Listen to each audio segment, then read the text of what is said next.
Hello दोस्तों, welcome to my channel. Today's we are discuss about commonly used vaccinations. Guys, हमने part 1 में basic introduction of immunisation देख लिया था, जिसमें से अपन ने देखा था introduction, definition, how to work immunity कितने टाइप्स की होती है। इसके अलावा अपन ने प्रिंसिपल्स और स्पेशल केसेस डिस्कस किए थे। ठीक है। सो आज हम जो भी कॉमनली यूज्ड वैक्सीनेशंस होती है, वैक्सीन्स होती हैं, उनके बारे में डिस्कस करेंगे। तो सबसे पहले अपनी वैक्सीन कौन सी? BCG vaccine. बीसीजी का फुल फॉर्म क्या है? Bacillus Calmette Guerin. ठीक है। तो ये क्या करती है? प्रोटेक्ट करती है अगेंस्ट दी ट्यूबरकुलोसिस एक ऐसी डिसीज़ होती है जो कि माइकोबैक्टीरियम ट्यूबरकुलोसिस के थ्रू होती है। ठीक है। या माइक्रोबैक्टीरियम बोविस के थ्रू होने वाली एक डिसीज़ होती है जो कि लंग्स को सीवियरली अफेक्ट करती है। ठीक है। तो क्या करती है? ये एक लाइफ थ्रेटनिंग कंडीशन होती है जो कि इन फ्यूचर में चाइल्ड को क्या करती है? लाइफ थ्रेटनिंग प्रॉब्लम कोस करती है। तो उस कंडीशन से डील करने के लिए कौन सी वैक्सीनेशन देते हैं? बीसीजी वैक्सीनेशन देते थे। ठीक है। अब बीसीजी का फुल फॉर्म क्या है? Bacillus Calmette Guerin. ठीक है। ये क्या होती है? एक लाइव अटेन्यूएटेड वैक्सीन होती है। मतलब इसमें क्या किया जाता है कि जो माइक्रो ऑर्गेनिज्म होता है, ठीक है, माइक्रो ऑर्गेनिज्म को वीक करके बॉडी के अंदर इंजेक्ट कर दिया जाता है। इतना वीक कर दिया जाता है ताकि वो डिसीज कोस ना करे। ठीक है। और ये क्या करता है? सेल मीडिएटेड इम्यूनिटी को इंड्यूस करता है। सेल मीडिएटेड इम्यूनिटी क्या होती है? जिसके अंदर क्या होती है? टी सेल्स जो रहती है वो क्या करती है? जो भी इन्फेक्शियस सेल होती है उसको क्या करती है? किल करने का काम करती है। ठीक है। तो ये क्या करती है? लाइव अटेन्यूएटेड वैक्सीन होती है जो कि सेल मीडिएटेड इम्यूनिटी के ऊपर वर्क करती है एंड देन माइक्रो ऑर्गेनिज्म को किल करती है। Administer of single dose in infancy के अंदर क्या किया जाता है? जो इन्फेंसी पीरियड कब तक का होता है?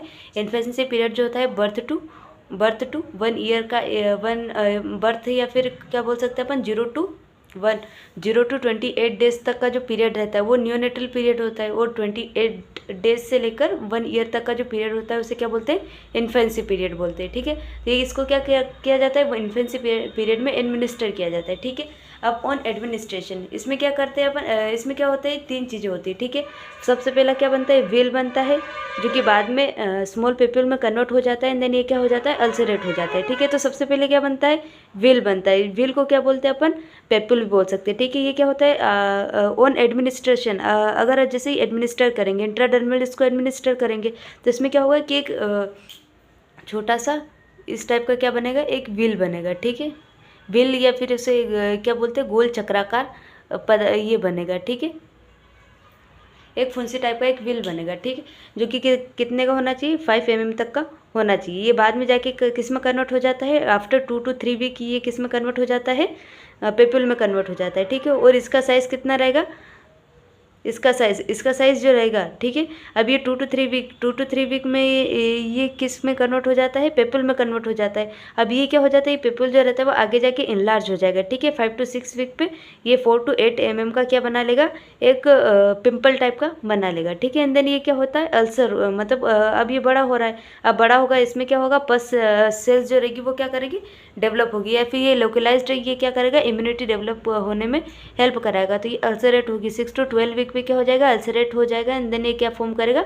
स्कार फॉर्मेशन करेगा। ठीक है। तो सबसे पहले क्या बनेगा? व्हील बनेगा एंड देन ये क्या होगा? पेप्यूल में कन्वर्ट होगा। पेप्यूल को 2 पार्ट में डिवाइड किया गया है। जो स्टार्टिंग में क्या बनेगा? जो स्मॉल पेप्यूल रहेगा वो 2 to 3 वीक में होगा, 2 to 3 वीक में होगा एंड देन बाद में 5 to 6 वीक में क्या हो जाएगा? ये इनलार्ज हो जाएगा। इनलार्ज होकर अपनी साइज़ कितने करेगा? 4 to 8 mm कर लेगा एंड देन ये क्या हो जाएगा? इनलार्ज होने के बाद अल्सरेट हो जाएगा एंड देन अल्सरेट मतलब क्या होता है? परफोरेट हो जाएगा, जिसकी वजह से क्या होता है? वहाँ पे हीलिंग की प्रोसेस चलती है और हील होके क्या बनाएगा? स्कार फॉर्मेशन में हेल्प करेगा। ठीक है। तो इससे अपन को आइडिया रहेगा कि हाँ, यहाँ पे बीसीजी की वैक्सीन लगी हुई है। ठीक है। इसकी डोजेस क्या क्या होती है? डोजेस एट बर्थ अगर वैक्सीन लगती है तो 0.01 ml होती है। ठीक है। और अगर विद इन 1 ईयर अपन लगाते हैं तो कितनी होती है? 0.05 ml होती है। ठीक है। इसका रूट होता है इंट्राडर्मली, इसको एडमिनिस्टर करते हैं। और इसकी साइड क्या होती है? लेफ्ट अपर आर्म होती है at the insertion of deltoid muscle. जो डेल्टोइड मसल होती है वहाँ जहाँ पे उसका इंसर्शन होता है वहाँ पे क्या होता है? इसकी वैक्सीनेशन का एडमिनिस्ट्रेशन होता है। ठीक है। लेफ्ट अपर आर्म में इसको लगाते हैं। इसका टाइम पीरियड क्या क्या होता है? ये इसको क्या 8 बर्थ पे लगा सकते हो और अप टू 1 ईयर तक भी लगा सकते हैं अगर मिस हुआ है। मतलब इसको तो क्या किया जाता है, मेनली तो इसको एट बर्थ लगाया जाता है, लेकिन अगर बाई चांस कभी मिस हो जाता है तो उस कंडीशन में 1 ईयर तक भी ये ले सकते हैं। ठीक है, कॉन्ट्रा इंडिकेशन क्या क्या हो सकते हैं, तो इम्यूनो डेफिशिएंसी। इम्यूनो डेफिशिएंसी का मतलब क्या होता है, immuno refers to immune system, और डेफिशिएंसी का मतलब क्या होता है, लैक ऑफ। बहुत सारी ऐसी डिसीजेस होती है जिसके अंदर क्या होता है, पर्सन की इम्यूनिटी डाउन हो जाती है, लाइक HIV। HIV में क्या हो जाती है, पर्सन की इम्यूनिटी बिल्कुल डाउन हो जाती है।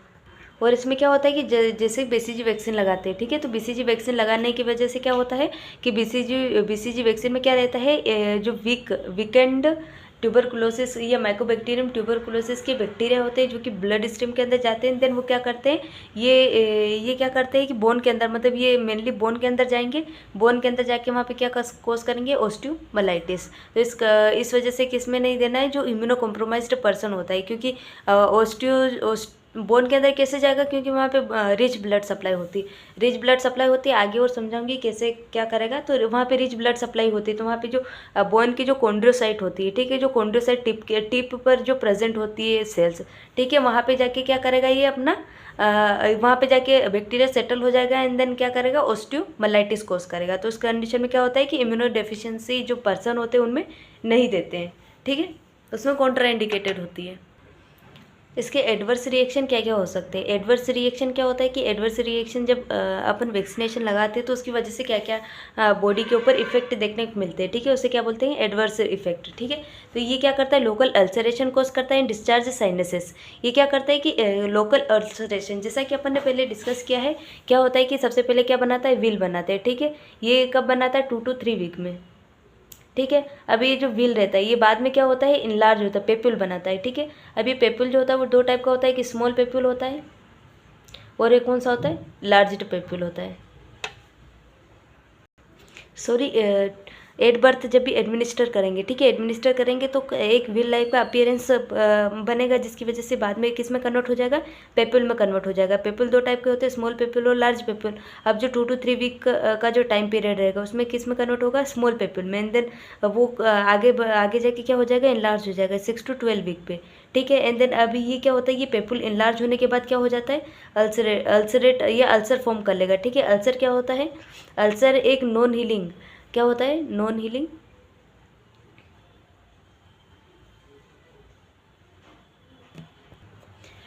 हीलिंग कैविटी होती है, ठीक है, जो कि कुछ टाइम बाद क्या होती है, फिर बाद में हीलिंग की प्रोसेस स्टार्ट होती है, एंड देन एक किस में कन्वर्ट हो जाता है, स्कार टिश्यू में कन्वर्ट हो जाएगा, ठीक है।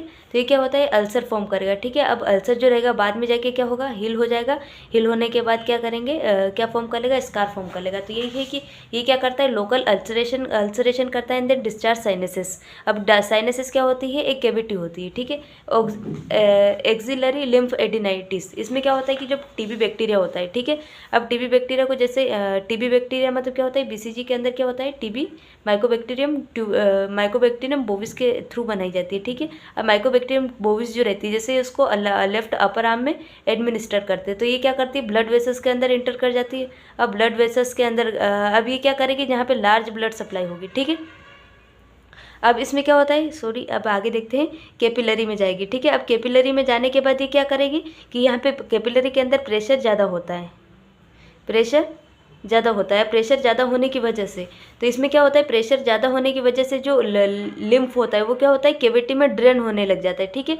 अब यहाँ से जो लिम्फ रहता है, लिम्फ किस में जाता है, जो लिम्फेटिक सिस्टम होता है उसके थ्रू क्या जाता है, लिम्फ डिफरेंट बॉडी पार्ट्स के अंदर जाता है, ठीक है। और वहाँ पे क्या करेगा, जो लिम्फ के अंदर मैक्रोफेजेस होती है, ठीक है। अब मैक्रोफेजेस के अंदर क्या करता है, एक टाइप की फेगोसाइटिक सेल होती है जिसके अंदर क्या करता है, टीबी बैक्टीरिया अच्छे से ग्रो करता है, ठीक है। जिसके अंदर मतलब मैक्रोफेजेस के अंदर टीबी बैक्टीरिया जो रहता है वो क्या करता है, रेप्लिकेशन की प्रोसेस उसमें अच्छी होती है, ठीक है, या उसमें ग्रो करता है। तो इसमें क्या होता है कि जो भी ये ड्रेन मटेरियल जो होते हैं वो क्या जाते हैं, लिम्फेटिक सिस्टम में जाते हैं। लिम्फेटिक सिस्टम में क्या होता है, मैक्रोफेजेस होती है, मैक्रोफेजेस के अंदर ये अच्छे से ग्रो करते हैं। तो इसकी वजह से क्या होगी, जो भी लिम्फ नोड्स होगी, ठीक है, लिम्फेटिक सिस्टम के अंदर लिम्फ नोड भी प्रेजेंट होती है, तो उसके अंदर जाएंगे एंड देन वहाँ पे ग्रो करेंगे। अब ग्रो करने की वजह से क्या होगा, वहाँ पे जो साइज़, जो कैपिलरी का जो एक्चुअल साइज़ रहेगा वो क्या हो जाएगा, इनलार्ज हो जाएगा, ठीक है। एक्चुअल साइज़ से उसका साइज़ बड़ा हो जाएगा। तो इस कंडीशन में क्या क्या देखने को मिलता है, lymphadenitis. Disseminated infection, disseminated infection का मतलब क्या होता है, स्प्रेड ऑफ इन्फेक्शन। मतलब क्या होता है कि जैसे अपन ने क्या किया कि माइकोबैक्टीरियम बोविस को विक करके बॉडी के अंदर इंजेक्ट किया है, ठीक है। तब बॉडी के अंदर इंजेक्ट करने की वजह से एक टाइप का इन्फेक्शन, मतलब क्या करेगा, इम्यूनिटी को स्टिमुलेट करने के लिए मतलब क्या करेगा, कोस करेगा डिसेमिनेटेड इन्फेक्शन। ऑस्टियोमाइलिटिस इन इम्यूनो कॉम्प्रोमाइज्ड पर्सन। जैसा कि अपन ने देखा था कि बीसीजी की वैक्सीन लगाते हैं तो बीसीजी में क्या होता है, वीक माइकोबैक्टीरियम बोविस होता है, ठीक है। जैसे ही अपन पर्सन मतलब जो भी चाइल्ड होता है उसको इंजेक्ट करेंगे तो ये ब्लड वेसल्स के अंदर जाएगा। अब ब्लड वेसल्स के क्या करेगा, ब्लड वेसल्स के अंदर जाके ब्लड स्ट्रीम में जाएगा, ठीक है। अब ब्लड स्ट्रीम में गया तो ये क्या करता है कि जहाँ पे जो रिच ब्लड सप्लाई होती है, ठीक है, रिच ब्लड सप्लाई जहाँ होगी वहाँ पे क्या करेगा, मूव करेगा, ठीक है। अब जहाँ रिच ब्लड सप्लाई होगी वहाँ पे जाके बैक्टीरिया क्या करेगा, वहाँ तक बैक्टीरिया पहुँच जाएगा। अब जैसे कि रिच ब्लड सप्लाई, तो बोन क्या होती है, बोन ब्लड को बनाने का काम करती है। अब ब्लड को बना रही है मतलब क्या है, यहाँ पे रिच ब्लड सप्लाई है, तो यहाँ बोन के अंदर जाएगी। बोन के अंदर जाके क्या करेगी, जो कॉन्ड्रोसाइट सेल होती है, जो कॉन्ड्रोसाइट सेल होती है, जो कि कहाँ पे प्रेजेंट होती है, बोन की टिप पर।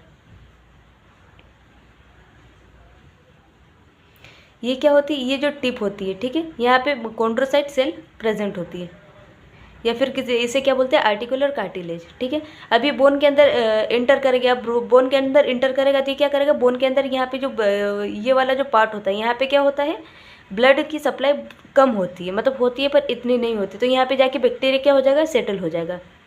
सेटल हो जाएगा। सेटल होने के बाद क्या करेगा, वैसे ही पर्सन इम्यूनो कॉम्प्रोमाइज्ड है, उसमें उसकी इम्यूनिटी वैसे ही मतलब क्या है, अगर इम्यूनिटी अच्छी निकली, ठीक है, अगर इम्यूनिटी बच्चे की अच्छी निकली, अगर इम्यूनिटी सही निकली तो उसमें क्या होता है कि इम्यूनिटी जो अपनी जो इम्यून सेल्स होती है वो माइकोबैक्टीरियम बोविस के बैक्टीरिया को किल कर देगी। लेकिन अगर चाइल्ड जिसकी इम्यूनिटी सही नहीं है या फिर लो इम्यूनिटी है तो उस कंडीशन में क्या करेगा, ये माइकोबैक्टीरियम यहाँ पे सेटल हो जाएगा एंड देन क्या कोज करेगा, osteomyelitis. Osteomyelitis is the infection of bone, ठीक है।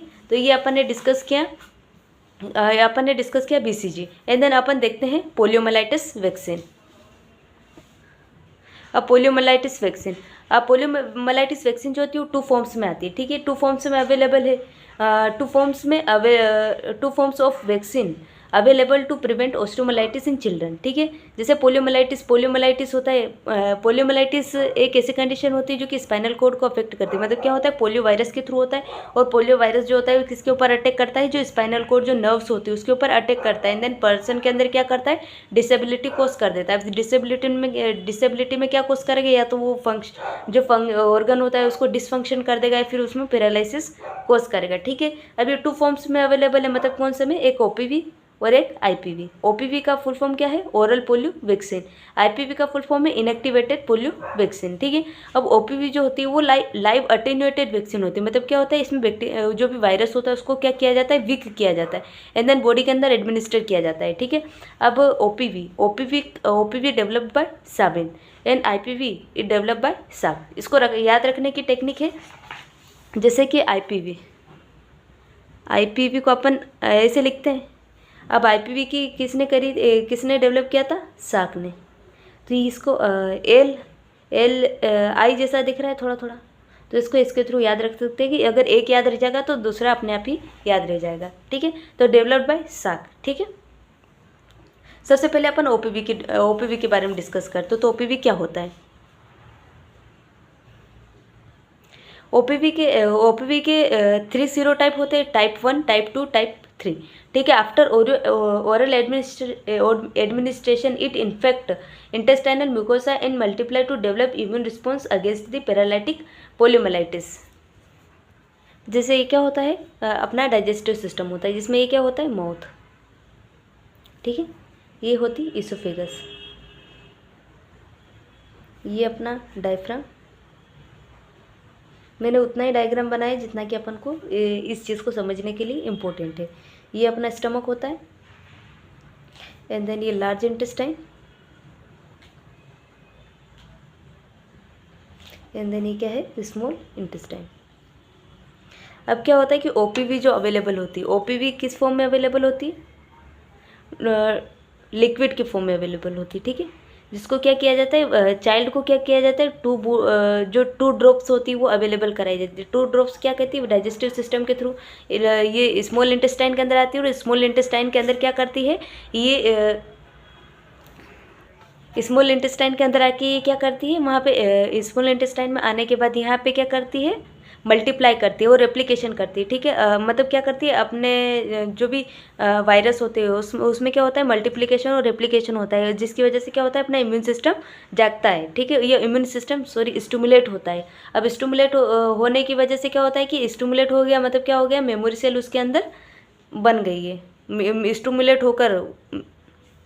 स्टिमुलेट होके पहले तो क्या करेगा, जो भी वायरस होता है उसको डिस्ट्रॉय करेगा, और इसकी सारी इन्फॉर्मेशन किस में कन्वर्ट कर देगा, मेमोरी सेल के अंदर। अब ये मेमोरी सेल जो रहती है वो स्टोर हो जाती है। ठीक है, तो इन फ्यूचर अगर वापस से ये वाला इन्फेक्शन होता है तो उसके अगेंस्ट क्या करेगा, इम्यून रिस्पॉन्स जो रहेगा वो स्टिमुलेट हो जाएगा या डेवलप हो जाएगा। ठीक है, तो after oral administration it infect intestinal mucosa and multiply to develop immune response against the paralytic poliomyelitis.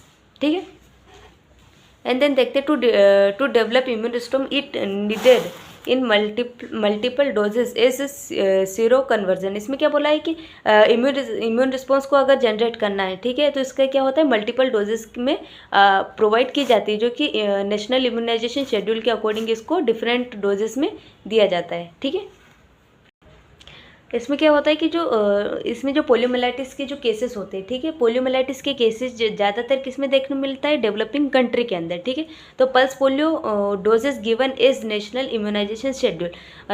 Pulse polio का मतलब क्या होता है कि एक कैंपेन चलाया गया था, उसके अकॉर्डिंग क्या है कि जो अंडर 5 ईयर्स जो चाइल्ड होते हैं उनको क्या करना, 2 ड्रॉप्स प्रोवाइड करनी विदाउट देयर हिस्ट्री की, पहले उनने OPV की वैक्सीन लगवाई थी या नहीं, उसकी हिस्ट्री को ना देखते हुए क्या करते हैं, इम्यूनाइजेशन प्रोवाइड करते हैं। अब डोज और रूट क्या होती है इसकी, डोज जो रहती है वो 2 ड्रॉप होता है, एंड देन ओरली इसको प्रोवाइड करते हैं। ठीक है, अब इसकी जैसे कि अपन ने देखा कि इसको मल्टीपल डोजेस में रिक्वायरमेंट होती है, तो कब कब लगाते हैं, OPV 0 8 बर्थ लगाते हैं, और विद इन 15 डेज के अंदर 8 बर्थ लगा सकते हैं। या फिर क्या होता है कि अगर मिस हो गई या फिर किसी वजह से या चाइल्ड की इलनेस की वजह से उसको अगर नहीं लगाए तो अंडर 15 अपन क्या कर सकते हैं, चाइल्ड को प्रोवाइड कर सकते हैं।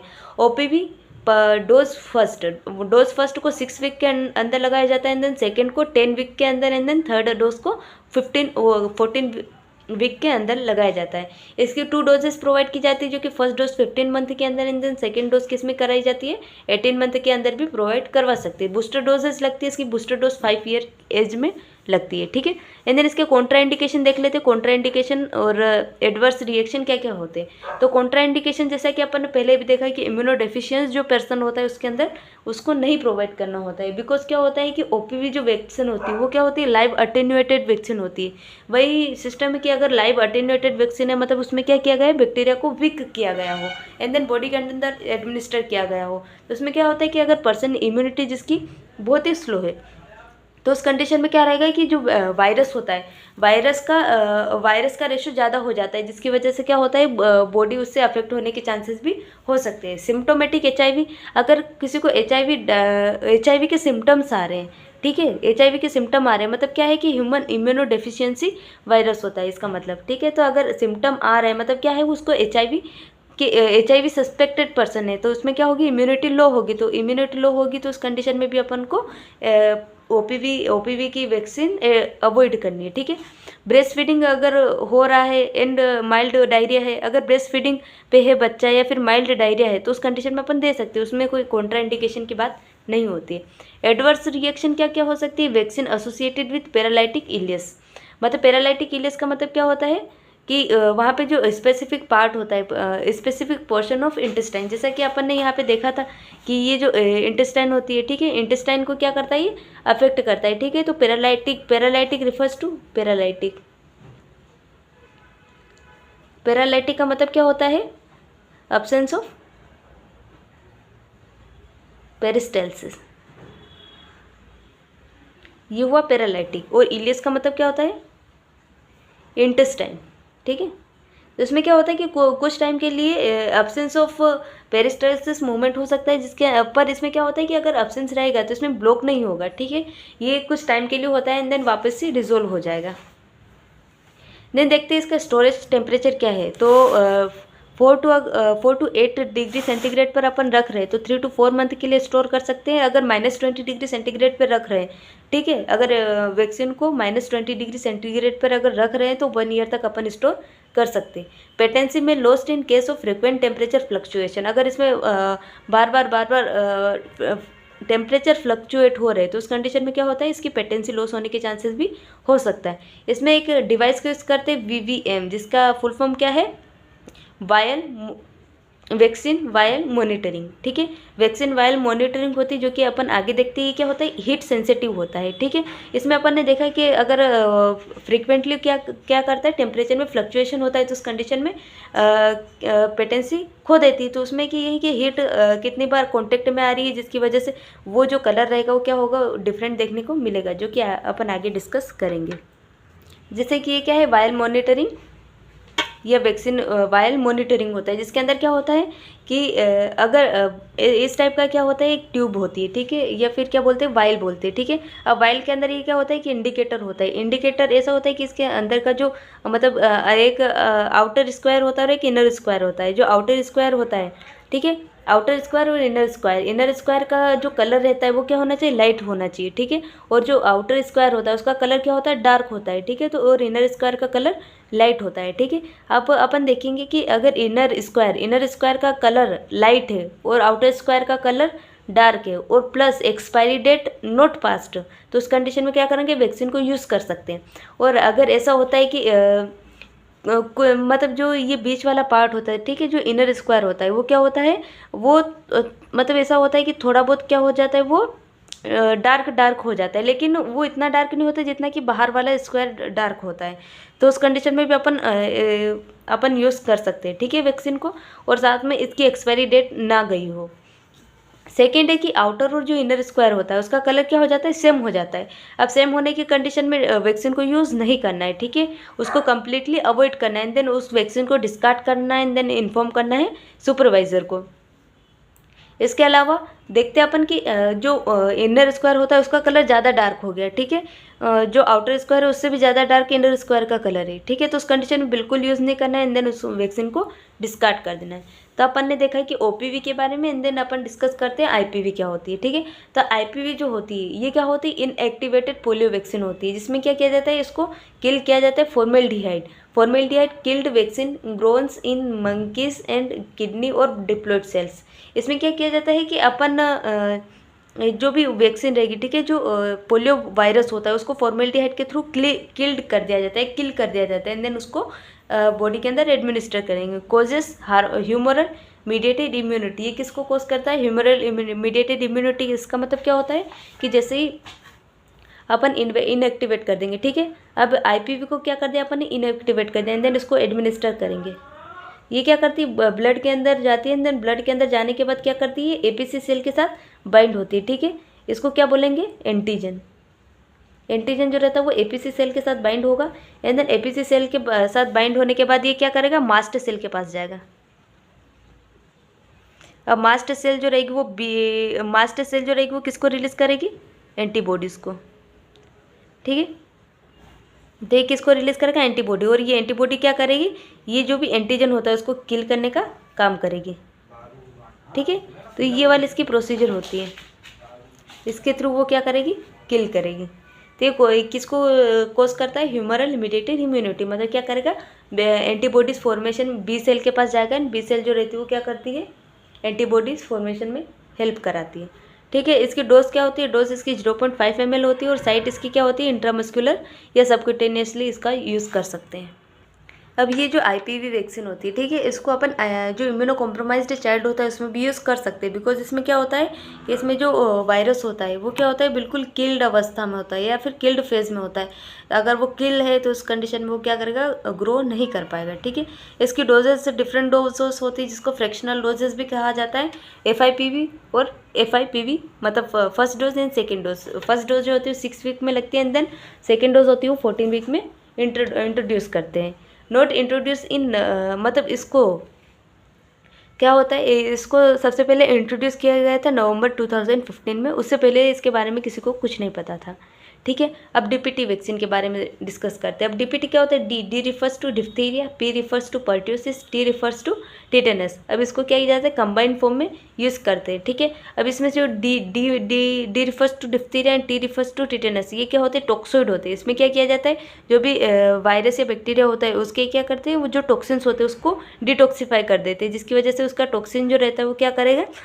मतलब वो डैमेज नहीं कर पाएगा बॉडी को, ठीक है, अगर एडमिनिस्टर करेंगे इससे। तो इसमें क्या हो जाता है? इसके टॉक्सोइड को लेते हैं, ठीक है, एंड देन उसको डिटॉक्सिफाई करते हैं। और पर्ट्यूसिस में क्या करते हैं? किल्ड वैक्सीन होती है, जिसके अंदर अपन होल सेल लेते हैं, ठीक है। इसकी डोज क्या होती है? 0.5 ml होती है। रूट इसका IM होता है। एंड देन इसको कब कब दे सकते हैं? डीपीटी की फर्स्ट डोज 6 वीक में, डीपीटी की सेकेंड डोज 10 वीक में, डीपीटी की थर्ड डोज 14 वीक में लगती है, ठीक है। और इसके अलावा इसकी डीपीटी की फोर्थ डोज जो रहती है 15 to 18 मंथ के अंदर लगा सकते हैं। देन बूस्टर डोजेज इसके 5 ईयर, 10 ईयर और 16 ईयर में यूज़ करते हैं। इसके अलावा इसके कॉन्ट्रा इंडिकेटेड होता है, इंडिकेशन होते हैं प्रोग्रेसिव न्यूरोलॉजिकल डिसीज या anaphylactic shock to previous doses और encephalopathy within the 7 days. इसमें क्या होता है कि जो अपन जो पर्ट्यूसिस ले रहे हैं, ठीक है, अभी जो डीपीटी के अंदर क्या क्या लेते हैं अपन? D refers to diphtheria, P refers to pertussis और टी रिफर्स टू टिटेनस। तो उस कंडीशन में क्या करता है ये पर्ट्यूसिस जो रहता है वो किसको अफेक्ट करता है? ये जाके मेनली न्यूरॉन्स को क्या करता है? अफेक्ट करता है। इन न्यूरॉन्स को अफेक्ट करने के बाद ये क्या करता है? वहाँ पे जो भी न्यूरोलॉजिकल डिसीज होती है उसको क्या कर देता है? वर्सन कर देता है। तो उस कंडीशन में क्या करेंगे अपन? पर्ट्यूसिस को अवॉइड करेंगे अगर कोई प्रोग्रेसिव न्यूरोलॉजिकल डिसीज का कोई पर्सन है। एनाफाइलेक्टिक शॉक है कि अगर डीपीटी से मतलब क्या होते हैं? हाइपर सेंसिटिविटी के केसेस देखने को मिलते हैं। तो हाइपर सेंसिटिविटी जो रहती है वो आगे जाके एनाफाइलेक्टिक शॉक को कॉज करती है।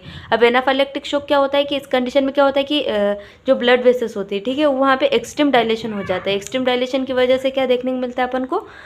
बीपी कम देखने को मिलता है, मतलब बीपी क्या हो जाता है? लो हो जाता है। मतलब क्या होता है? हाइपोटेंशन होता है, जिसकी वजह से जो वाइटल ऑर्गन्स होते हैं उसको क्या होता है?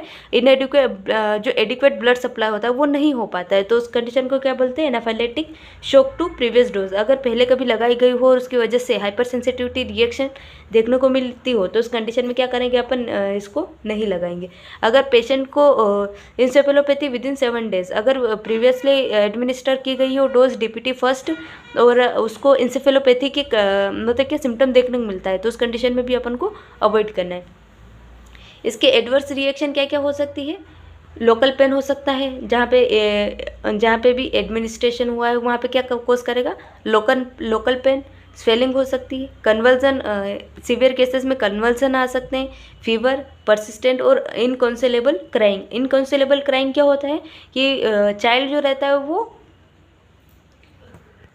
विद इन 48 आवर्स वो क्या करता है कि कंटिन्यूसली मोर देन 3 आवर्सली वो कंटिन्यूसली क्राई करे जा रहा है, बहुत इंटेंसली क्राई करे जा रहा है। तो उस कंडीशन को क्या बोलेंगे? इनकॉन्सेलेबल क्राइंग। बिकॉज इसमें क्या होता है? पेन होता है और स्वेलिंग भी होती है, ठीक है, तो उस कंडीशन में हो सकता है। और फीवर आ सकता है बिकॉज इसमें क्या हो गया कि अपन ने डीपीटी को बाहर से एडमिनिस्टर किया है तो क्या है? एक टाइप का एंटीजन है जो कि बॉडी उसके रिस्पॉन्स में क्या कोज करती है? फीवर। अब प्रिकॉशन लेना है अपन को कब प्रीवियस एडमिनिस्ट्रेशन एसोसिएटेड विद, अगर उसको फीवर आया है, ठीक है, अगर बच्चे को फीवर आया है मोर देन 40 डिग्री सेंटीग्रेड पर उसका फीवर चला गया है विद इन 48 आवर, अगर जैसे कि एडमिनिस्टर क्या है वो 2 डेज तक अपन क्या करेंगे उसको 2 डेज या 3 डेज तक उसको क्या करेंगे? ऑब्जर्व करेंगे, ठीक है। एंड देन फीवर देखेंगे, अगर उसका body temperature more than 40 degree centigrade पहुंच गया या फिर जो चाइल्ड रहता है वो कोलैप्स या फिर फेंट या फिर क्या हो गया? सिनकोप की कंडीशन में चला गया हो या फिर क्या हो गया हो? बेहोशी की अवस्था में चला गया हो या फिर inconsolable cry for more than 3 hours within 48 hours, मतलब 3 आवर मोर क्या बोला है कि 3 दिन तक अपन ऑब्जर्व करेंगे, देखेंगे बच्चा रो रहा है, कैसे रो रहा है, क्या मतलब वो जो बच्चा रहेगा वो क्या करेगा, इंटेंसली क्राई करेगा, ठीक है, कंटिन्यूअसली और इंटेंसली क्राई करेगा और बहुत फोर्सफुली क्राई करेगा। तो उस कंडीशन में अपन को प्रिकॉशन रखना है। सीजर्स आ सकते हैं अगर डीपीटी के एडमिनिस्ट्रेशन करने के बाद 72 आवर्स तक अपन को मॉनिटर करना है। उस कंडीशन में सीजर्स तो नहीं आएगा, सीजर्स आ रहे हैं तो वो किसकी वजह से हो सकता है, पर्ट्यूसिस की वजह से हो सकता है। तो इसमें अपन क्या करेंगे, पर्ट्यूसिस को अवॉइड करेंगे। इसके कंपाउंड ये क्या करेंगे अपन, पर्ट्यूसिस के कंपोनेंट के विदाउट अपन क्या करेंगे, डीटी को एडमिनिस्टर करेंगे। डीटी यानी डिप्थीरिया और टिटेनस की जो भी कॉम्बिनेशन होती है उसका यूज़ करेंगे। देन अपन देखते हैं पेंटावेलेंट। अब पेंटावेलेंट के अंदर क्या होता है, penta is name suggest, penta refers to 5, ठीक है। वेलेंट के अंदर क्या किया जाता है, वेलेंट यानी मतलब जो 5 वैक्सीन का ग्रुप होता है उसका यूज़ किया जाता है। तो combination of 5 vaccine like DPT, HIV-B, hepatitis B. तो D refers to diphtheria, P refers to pertussis, T refers to tetanus and HIV refers to haemophilus influenza type B. और हेप बी मतलब hepatitis B के against है। तो ठीक है, 1 2 3 4 5। तो इसमें क्या किया जाता है, 5 जो भी किलर डिसीज होती है उसके अगेंस्ट क्या किया जाता है, प्रिवेंशन प्रोवाइड किया जाता है, ठीक है। अब इसकी जो डोज होती है वो कितनी होती है, 0.5 ml होती है, ठीक है। और इसकी साइड जो होती है वो IM होती है। IM कहाँ लगाएंगे, antero lateral aspect of thigh, ठीक है, जो anterior lateral aspect of thigh पे इसका एडमिनिस्ट्रेशन करेंगे। एंड देन देखते हैं टाइम कब कब लगाते हैं, ठीक है। तो कौन कौन सी डोज, फर्स्ट डोज इसकी 6 वीक में लगती है, सेकेंड डोज इसकी 10 वीक में and then third dose 14 week में लगती है। इसके एडवर्स रिएक्शन क्या क्या हो सकते हैं, पेन रहेगा पेशेंट को, redness, swelling, prolonged crying, loss of appetite, fever, irritability, persistent vomiting, ये हो सकती है, ठीक है। अब पेन होगा बिकॉज क्या हुआ है कि वहाँ पे एडमिनिस्ट्रेशन हुआ है, ठीक है। वैक्सीन कोई सी वैक्सीन लगाते हैं तो उसकी वजह से पेन होता ही है। रेडनेस देखने को मिल सकती है क्योंकि वहाँ पे क्या होता है, वैक्सीन के एडमिनिस्ट्रेशन की वजह से वहाँ पे क्या होता है, इम्यून सिस्टम स्टिमुलेट हुआ होता है और इम्यून सिस्टम के स्टिमुलेशन की वजह से क्या देखने को मिलता है, वेसोडाइलेशन, और वेसोडाइलेशन की वजह से रेडनेस देखने को मिलेगा, ठीक है। या इन्फ्लेमेशन की कंडीशन हो सकती है, ठीक है। स्वेलिंग होगी, प्रोलॉन्ग्ड क्राइंग बिकॉज इसमें क्या होता है, बच्चे को पेन होगा तो इस कंडीशन में वो क्राई करेगा। लॉस ऑफ हेपेटाइटिस या फिर फीवर इसमें क्या होता है कि कोई भी एंटीजन मतलब कोई भी एंटीजन बॉडी के अंदर एंटर करता है तो बॉडी जो रहती है उसके रिस्पॉन्स में फीवर कोज करती है, ठीक है, ताकि एंटीजन को जल्दी से जल्दी किल किया जा सकते। तो अगर फीवर रहेगा बच्चे को तो बच्चे को भूख भी नहीं लगे, वो इरिटेबल रहेगा बिकॉज इसमें क्या रहा है, बच्चे को पेन भी हो रहा है, स्वेलिंग भी है और क्राई भी कर रहा है। तो इस कंडीशन में इरिटेबिलिटी देखने को मिल सकती है। इसके अलावा इसके कॉन्ट्रा इंडिकेशन क्या क्या हो सकते हैं, तो कॉन्ट्रा इंडिकेशन में एनाफाइलेक्सिक शॉक हो सकता है, ठीक है। इसके अलावा सीवियर एलर्जिक रिएक्शंस भी हो सकते हैं, progressive neurological disorder, acute severe illness, जैसे कि प्रोग्रेसिव न्यूरोलॉजिकल डिसऑर्डर, जैसे कि पिछली बार अपन ने पढ़ा था कि पर्ट्यूसिस की वजह से हो रहा है, इसमें भी पर्ट्यूसिस का यूज़ करते हैं तो उस कंडीशन में भी अपन को देखने को मिल सकता है। और डीपीटी जो रहता है वो एनाफाइलेक्सिस रिएक्शन मतलब कोज करता है, ठीक है। तो उस कंडीशन में एलर्जिक रिएक्शन भी देखने को मिल सकती है, एक्यूट सीवियर इलनेस भी देखने को मिल सकती है, ठीक है। स्टोरेज टेम्परेचर इसका क्या होता है, 2 to 8 डिग्री सेंटीग्रेड पे इसको स्टोर किया जाता है, ठीक है। देन अब टिटेनस वैक्सीन के बारे में समझते हैं, ठीक है। तो अब ये जो रहते हैं प्रेग्नेंट वुमेन में दी जाती है, गिवन टॉक्सिड टिटेनस, टीटी का मतलब क्या होता है, टिटेनस टॉक्सोइड, ठीक है। टिटेनस टॉक्सोइड को टीटी बोलते हैं। ये क्या किया जाता है, प्रेग्नेंट वुमेन जो होती है उसको एडमिनिस्टर किया जाता है। इसकी 2 to 3 डोजेज होती है, ठीक है, जो कि फर्स्ट डोज कब लगती है, जब लेडी जो रहती है वो रजिस्ट्रेशन करवाना आती है, जो प्रेग्नेंट वुमन रहती है वो रजिस्ट्रेशन करवाना आती है, उस टाइम फर्स्ट डोज लगती है। सेकेंड डोज आफ्टर 4 वीक, क्या देखने को मिलती है, सेकेंड डोज अपन लगाते हैं, ठीक है। और थर्ड डोज कब लगती है, विदिन 3 ईयर्स, तो जो 3 ईयर्स होता है उसके विदिन लग जाना चाहिए, ठीक है। इसकी डोज क्या होती है, 0.5 ml होती है और इसकी साइड क्या होती है, IM। और IM भी कहाँ लगवाएंगे, जो प्रेग्नेंट लेडी होती है उसकी डेल्टोइड मसल में। अब T refers to tetanus and D refers to diphtheria, ठीक है। तो इसमें क्या किया जाता है, replace tetanus vaccine into tetanus to an adult diphtheria. इसमें क्या किया गया कि अब सिर्फ टीटी नहीं लगाते, मतलब टिटेनस टॉक्सिन नहीं लगाते, उसकी जगह अब टेटेनस और डिप्थीरिया की वैक्सीन यूज़ की जाती है, ठीक है। अब डिप्थीरिया जो एडल्ट डिप्थीरिया होता है उसको प्रिवेंट करता है, ठीक है, given to adolescent at age 10 to 16 year as well as pregnant women को भी देते हैं और जो एडोलेसेंट होती है 10 to 16 ईयर्स की उसमें भी एडमिनिस्टर करते हैं। इन सेवंथ वैक्सीन कौन सी, MMR, M refers to measles, second M refers to mumps and R refers to rubella. ये vaccine to protect from 3 disease. अब मिजल्स क्या कोस करता है, न्यूमोनिया जो होती है वो क्या होती है, एक लाइफ थ्रेटनिंग कंडीशन होती है। और मतलब जो चाइल्ड होता है उसमें क्या होता है, मैक्सिमम चांसेस देखने को मिलते हैं कि न्यूमोनिया हो गया है, फिर लंग्स के अंदर क्या होना, लिक्विड या फिर वाटर फिल्ड हो जाना, ठीक है, उसे क्या बोलते हैं, न्यूमोनिया। और ब्रेन इन्फेक्शन, ये क्या करता है, मेजल्स जो रहता है वो लाइफ थ्रेटनिंग कंडीशन या ब्रेन इन्फेक्शन को डेवलप करता है। मम्प्स जो रहता है वो इंसेफेलाइटिस करता है। जो इंसेफेलाइटिस का मतलब क्या होता है कि जो ब्रेन सेल्स होती है वहाँ पे क्या देखने को मिलती है अपन को, स्वेलिंग या एडिमा देखने को मिलता है, ठीक है, या फिर वहाँ पे इन्फ्लामेशन कोज करेगा। रूबेला जो रहता है वो क्या करता है, ड्यूरिंग प्रेगनेंसी अगर रूबेला का इन्फेक्शन हो जाता है तो वो क्या करता है, कंजेनाइटल रूबेला सिंड्रोम कोज करता है, ठीक है। तो ये क्या करते हैं, एक बहुत ही सीवियर डिसीज होती है, ठीक है। तो इन डिसीज को प्रिवेंट करने के लिए क्या करते हैं, MMR की वैक्सीन लगाई जाती है, ठीक है। अब MMR की जो डोज होती है, डोज क्या होती है, 0.5 ml होती है और इसका रूट क्या होता है, सबक्यूटेनियस, और इसका storage temperature 2 to 8 degree centigrade.